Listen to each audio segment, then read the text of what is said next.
upwards to 500,000 rape survivors in our state, given the female population. Why would he not meet with me? That's how I wanted to do this, Mr. Prater. I reached out to him on numerous occasions to have a conversation. That's where this started.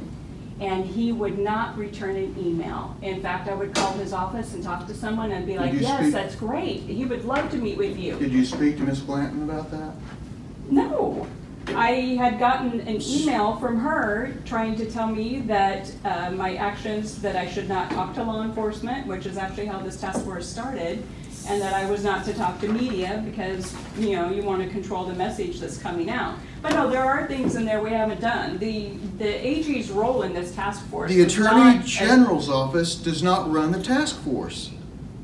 They are to be a contributing member with an opinion. And that's why his chief of Victim Services chairs it. That's Governor Fallon designated Melissa as the chair, not to have some super ability to control everyone on the task force. You know what, sir? As long as we're on this discussion, let's just talk about your office and how many times I've called your office to meet with you that no one has ever responded. Yeah, you might want to check into that.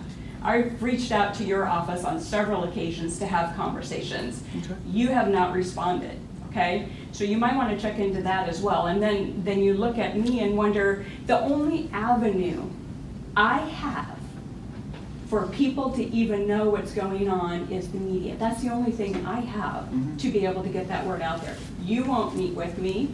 The AG has not responded since September trying to meet with him. To get an email from Melissa Blanton in the tone that was, reached out to him to let's have this discussion. Still no response, you know, and then after the next task force meeting, I'll try again. Still no response. The only thing I'm left with. You want my cell number? I'm unaware that you tried to contact me. You want my cell number? Check with your office.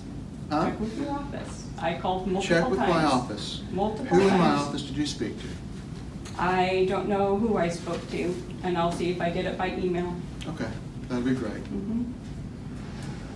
But yeah, you know that from Mary Hargrove that I tried to contact you. I don't know. Who's Mary Hargrove? Well, you interviewed with her, so you should know. But the way that you're attacking me for what I've done. I'm not attacking you. Oh, I don't know about that, but. No, I just asked that people be honest. And I am being honest. Yeah, no, you're not. You're not honest.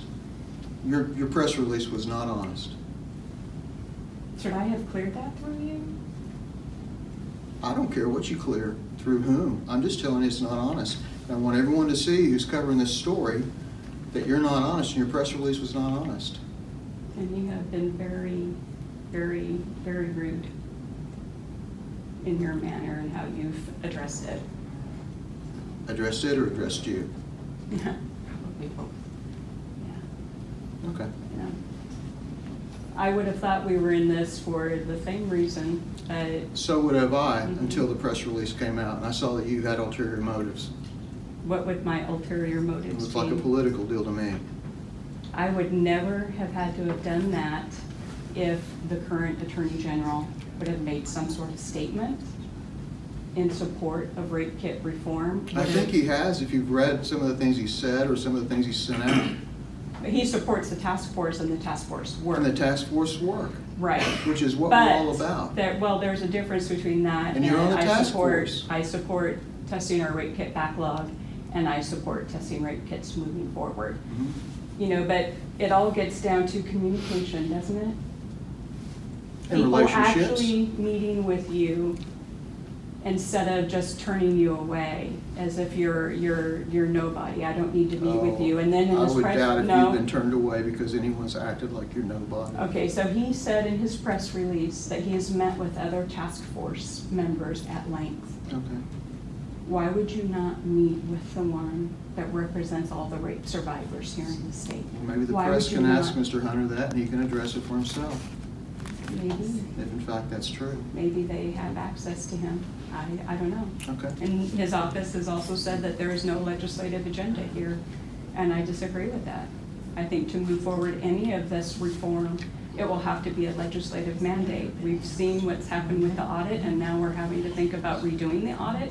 I mean, Tulsa Police, they're looking Listen, for I agree funds with you on a lot of things. to redo it. I agree with you on a lot of things. That press release was between me, the AG, and Melissa Blanton. There's going to have to be a legislative involvement in this because, first of all, there's going to have to be a mandate to do something, okay, to follow with the task force recommendations or whatever decided they're structured, right?